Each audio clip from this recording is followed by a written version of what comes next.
So it's a very deliberate, the end of it is like, alright, we can move on to our actual task now because we've done this.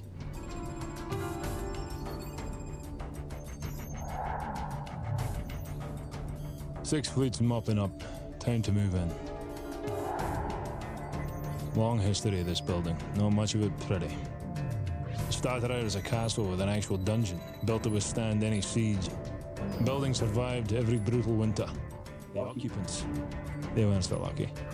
The monastery didn't survive the purges.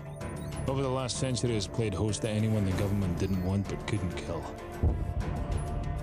The place is filled with living casualties of the last war, which I swear I thought we'd won. But I suppose it's all a day of the races. You back the losing horse and this is where you end up.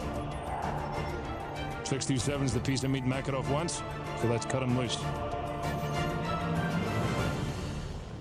So just reminding us, we're trying to save this prisoner, and we're trying to save him purely because Makarov wants him. And we want him to get to Makarov, since Makarov's evil.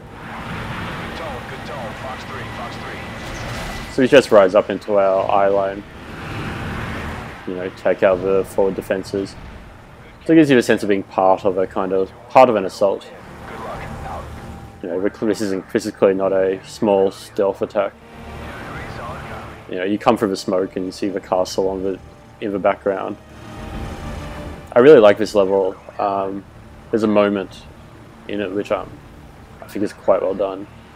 When a character is revealed, which we'll see.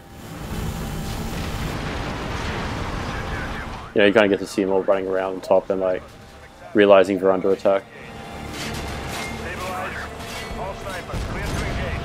So you got to take out the RPGs.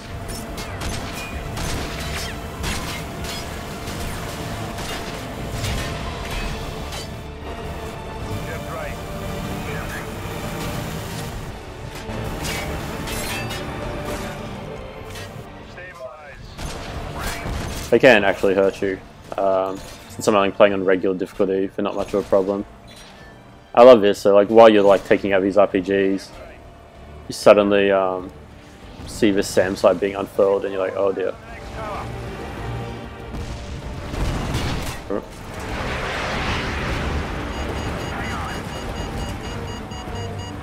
Shepard, get those fighters to cease fire immediately. That was too close.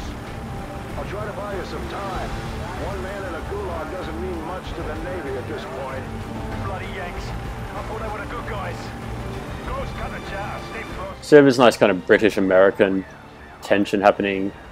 The fighter jets are clearly just pissed off. America's been invaded, and they just want to bomb the shit out of the place. They don't care about a single dude. Nearly knocked us out of a helicopter then while we were trying to take out the guards.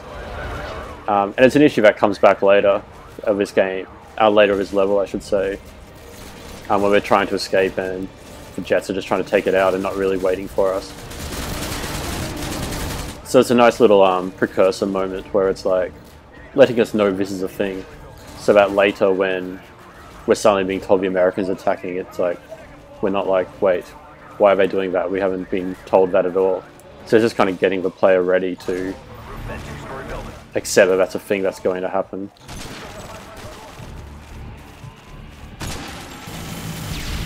Oh.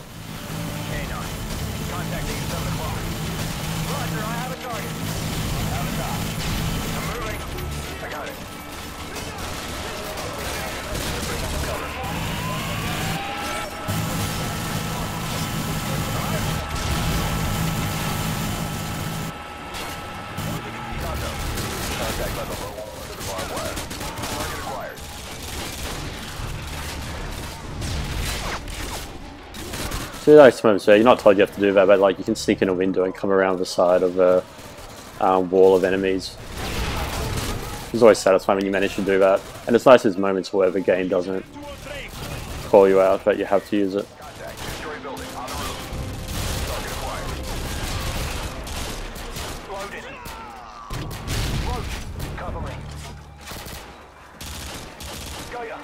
Contact at your 11 o'clock. Copy, target acquired.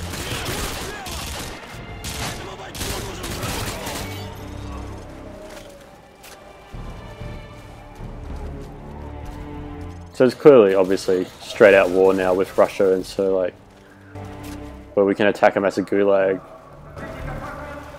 and that's just a thing we can do now, I guess. We don't have to do it stealthily or anything. We're like, no, we're at war now, so this is the thing we're doing. Check your corners, let's go!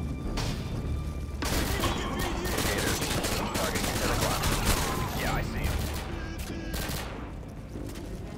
So I'm still Roche, despite the kind of really weird jingoistically starting of this game. We're still spending most of it as a British SAS person.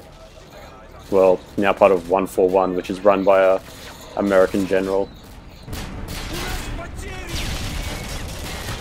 Which still makes it more jingoistic than the previous game, since you're taking orders from an American. So Ghost is staying here to do, that's just kind of a security panopticon whatever place.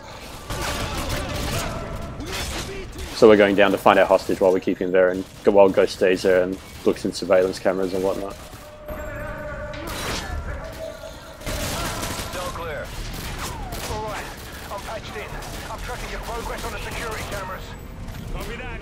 You have the location for prisoner 67? Negative. But I've got searchlight tracking hostiles on your floor. That should make your job easier. Chase up! The prisoner may be in one of these cells. Ghost, prepare a security door. Get it open. Working on it. Hardware is ancient. Enemy foot mobilized, right? Ghost, you open the wrong door. Roger, stand by. Got it! That's better. Let's go!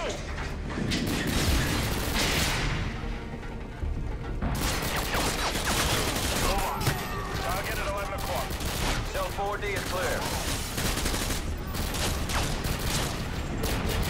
So there's kind of constant walling in of the gates and, you know, forced kind of divide between you and the enemies in this kind of level.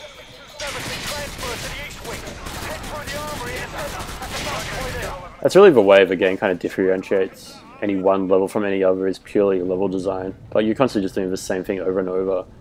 You know, it's a small minor differences of like a stealth bit or breaching or whatever. Anything you like? But for the most part, it's very much just that, you know, how the level's design is going to change how you respond to it with the same equipment you always have. So we just got trapped in here, right in the middle. Too late! They're already here! It's quite a kind of intense, kind of overpowered moment. There's enemies coming from all directions.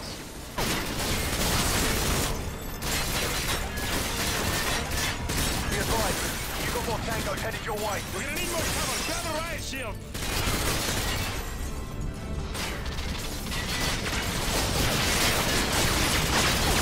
They have a riot shields. You have to drop a weapon for it, but you can just hold it up. You kind of grab it just before the storm. Open the door! Almost there. Routing through the auxiliary circuit. And it just gets intense, like it just starts breaking and just have to run forward into the people. Who do I bash? Use your riot shield to draw the fire.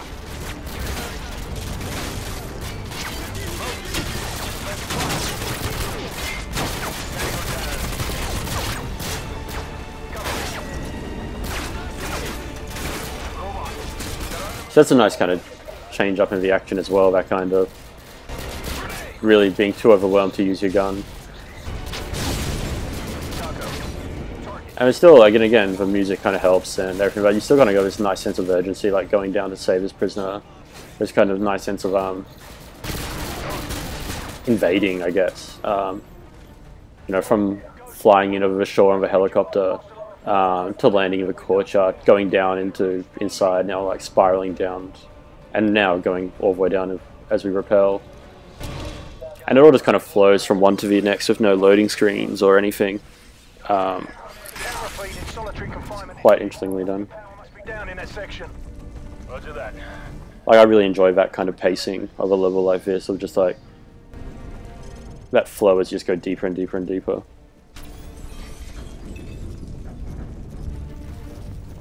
So I think this is the first time you have to use night vision in this game, despite it kind of being like so central to the game's kind of image, like in marketing stuff. But maybe I'm remembering an earlier level.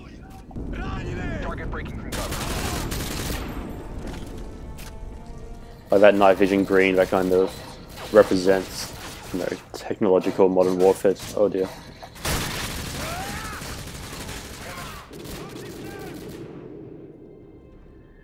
Messed that up.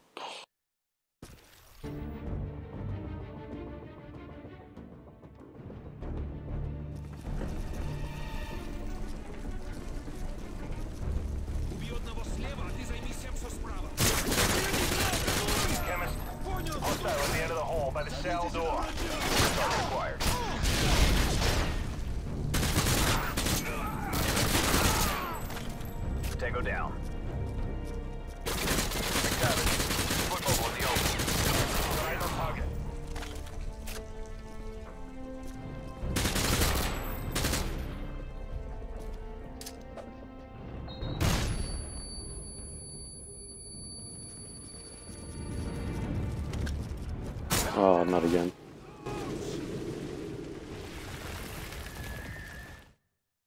Well, guess I should probably stop going forward by myself. That was annoying, it looked like everyone was dead. Got a visual.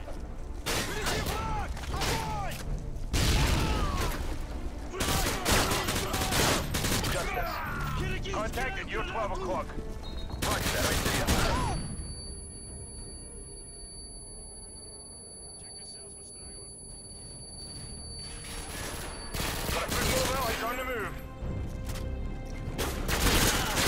Right, Soap did just warn me. I didn't hear him the previous times to check for cells for stragglers. This one's empty. So it does actually warn you might get ambushed, I guess.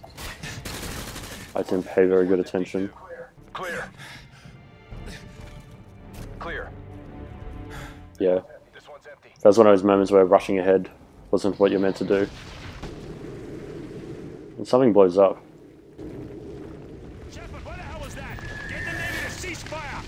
It's reminding us where we are, kind of thing. You can see outside.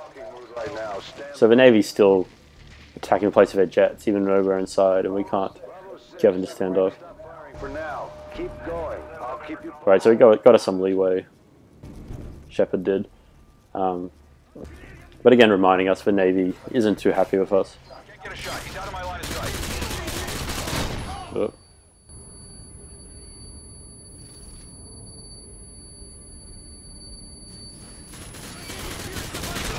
I do really like how flash grenades work. That kind of just like staining you kind of the last image you saw onto the screen for a while. So disorientating.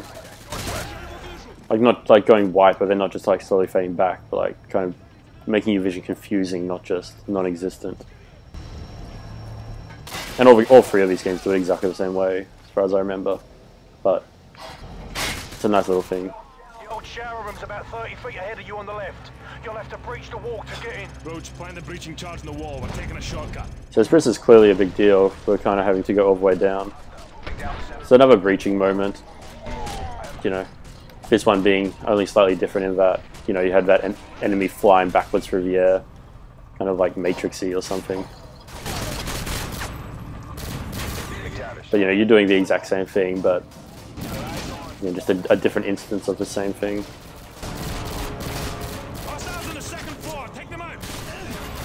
This area is hard, you get flanked really easily with these guys on the second floor. But they have laser sights just to kind of make sure you know they're there.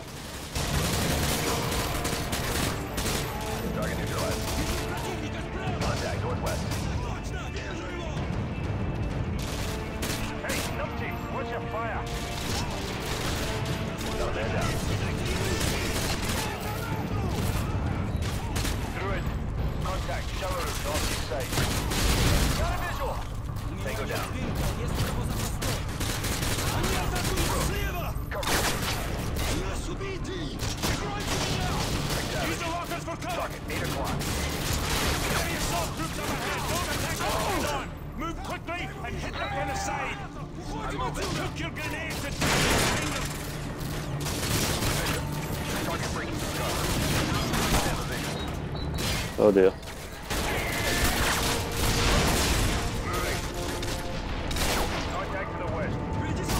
Oh, you're a good guy. Shit. I'm not holding another weapon, apparently. I just lost all the ground I made.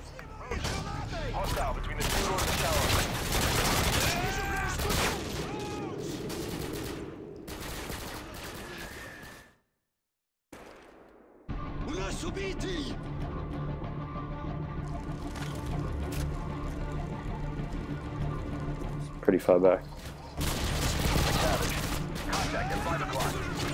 Oh, right. Troops up ahead, don't attack them head on. Move quickly and hit them from the side. Use the lockers for cover. Cook your grenades behind them.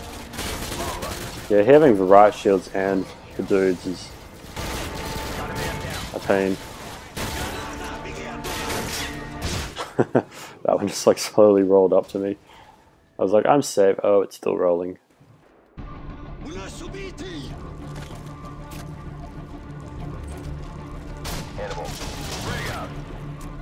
Down. Heavy assault troops up ahead. Don't attack them head on. Move quickly and hit them from the side. Use the lockers for cover. Cook your grenade to detonate behind them.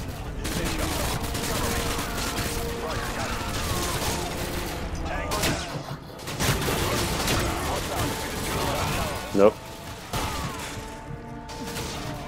Shit. Yeah, this is a sticky situation.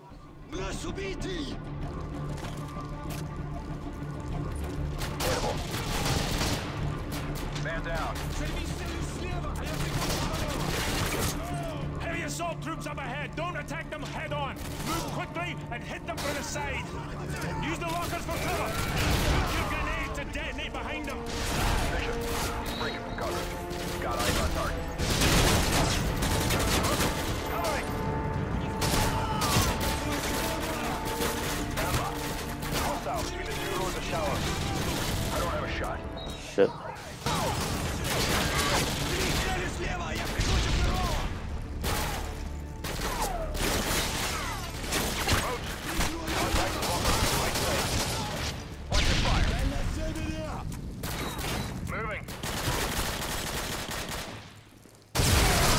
Jesus. Lucky he wasn't aiming at me.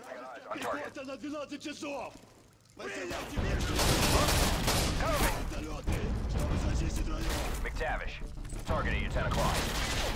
Can't get a shot. Okay.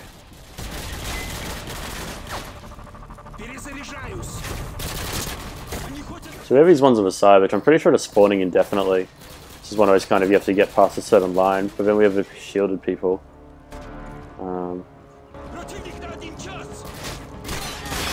Oh my god, look at them all.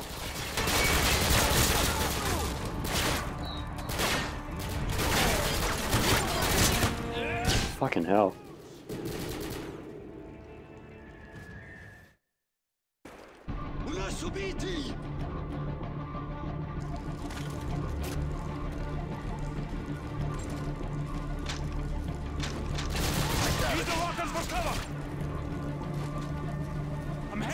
This might be a better idea. Showers, follow me. Let's go. Heavy assault troops up ahead. Don't attack them head on. Move quickly and hit them from the side. Go, go, go. Cook your grenade to detonate behind them. Take him out. See how this goes. Savage. Hostile engaging from the southwest side of the showers. I have a target.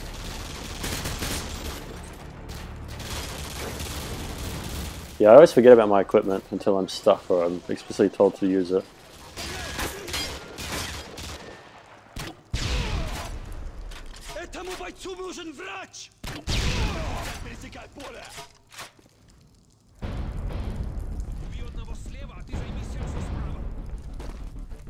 Member, target is 12 o'clock. Roger, tracking.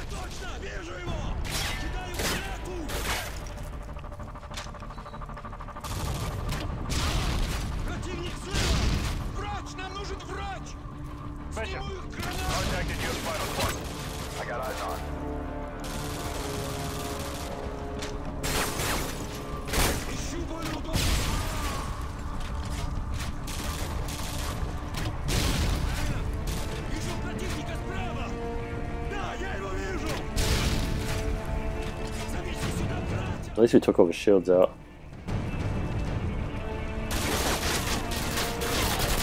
Is that everyone? This is terrible.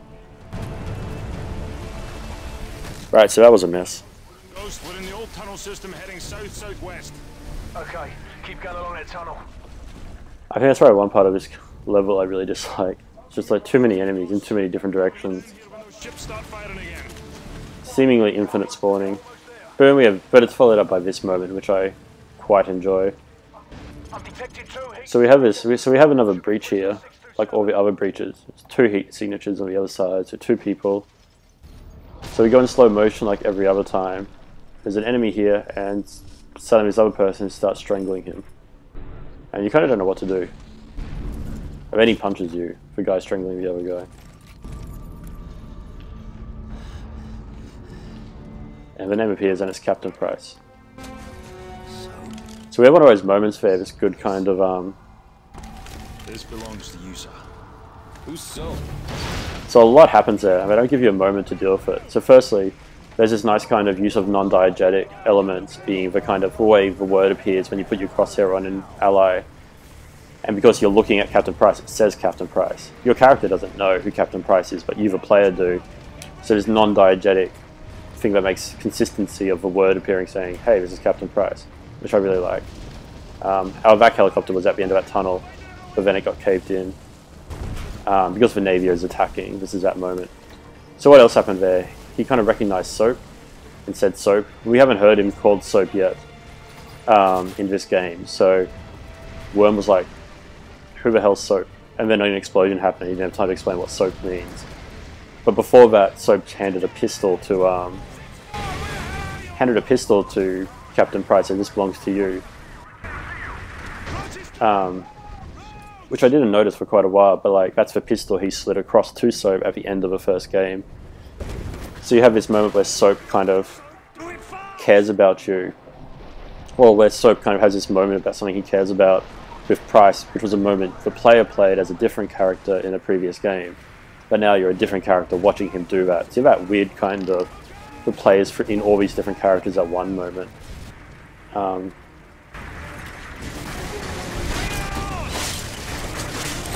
And you have this amazing kind of escape, just zipping up through it all in that line. So it's really kind of amazing kind of exit from there.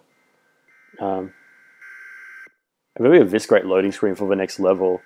We're going back to America. And instead of this kind of Orwellian security system, you know, knowing what's happening everywhere in the world, we have like no information, like everything's down, like, which is kind of like compared to what your usual loading screens is like. You know, there's kind of lack of information. There's no idea where you are, no idea what's happening. This episode's gone on long enough, so I'll go into that more in the next video when we see the next level, which I also really quite like. And this kind of evacuation orders there, it's really quite eerie. So we're clearly going back to America. But back to the end of that last level, you had the breach, and it goes into the slow motion.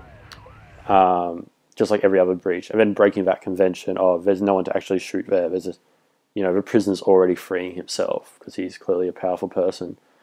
And then suddenly we're reintroduced to Captain Price, who hasn't even been mentioned yet in this game. You know, we saw him left for dead at the end of the last game. We started this game, then all of a sudden here he is halfway through. And I think that was a moment in this game where I realized I was actually still kind of engaged in the story, where I'm like, wait, that's a character I care about. And being actually surprised I care about him. And when Price ends up kind of being the protagonist of the whole trilogy by the end of it, the idea that they could have this entire half a game without him even being mentioned, I think is really quite amazing. And like so much happens there in that moment, and then explosions happen because the Navy's attacking, and you doesn't even have a moment to talk to you about it. So there's a lot happening there. And then of course, that kind of nice cinematic escape, like, and it's really quite a quick escape. It doesn't drag out, having to go all the way back up. It's just drop a rope, zip out super cinematically without having to really do anything else. Like the level's dragged on for long enough. Likewise, this video has probably dragged on for long enough, so I will leave that there. Just re-stressing how much I like that reintroduction to Price. But in our next episode, we'll be heading back to America. So see you then.